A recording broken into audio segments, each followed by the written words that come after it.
What toxic family tradition did you break that cost you everything? In my family, everyone joins the military. Not just serve, they make it their whole identity. My grandfather was a Marine for 30 years. My dad retired as an Army colonel. My uncle died in Desert Storm. And all three of my cousins enlisted right out of high school. When I told them I wanted to be a nurse, my dad didn't yell. Worse, he got real quiet, then said, "No son of mine is going to wipe old people's asses for a living." I'd always been the odd one out. While my cousins played war games in the backyard, I was the one bandaging their scrapes when they got hurt. When family dinners turned into debates about which branch was superior, I'd zone out thinking about the volunteer work I did at the local hospital. But in our family, not enlisting wasn't just disappointing, it was like spitting on our name. My mom tried to find middle ground. What about becoming a medic or work at the VA? But I wanted to help people without rank or uniforms involved. The real breaking point was my 18th birthday. Instead of cake, my dad put enlistment papers on the table. When I pushed them away, he slid over a duffel bag. "You've got until morning to sign these, or you can use this to pack your stuff." I was out by dawn. I crashed on a friend's couch, finished high school, and worked nights at a gas station to save for community college. Got my nursing degree after 5 tough years of working and studying. My first job was at County General, the understaffed hospital where rich people avoid going. The other nurses warned me I'd burn out fast. We were always short-staffed, underpaid, and dealing with the hardest cases. One patient, Dave, reminded me of my dad. Same crew cut, same stubbornness, same tattoos from his unit. He was a Vietnam vet with Agent Orange complications and PTSD so bad he'd fought 3 orderlies. When I learned he'd served in my dad's old unit,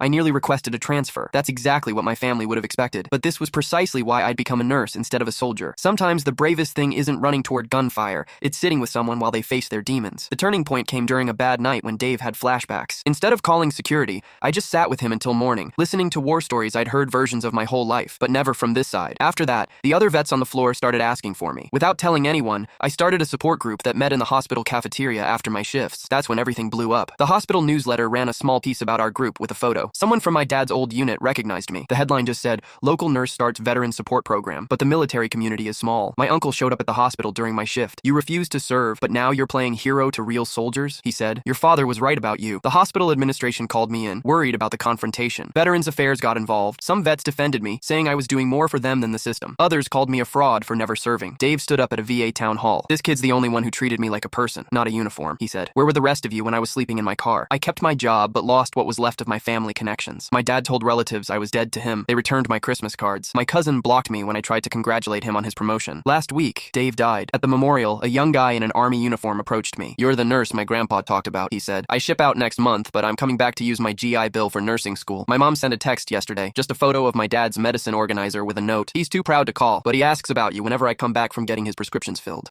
What toxic family tradition did you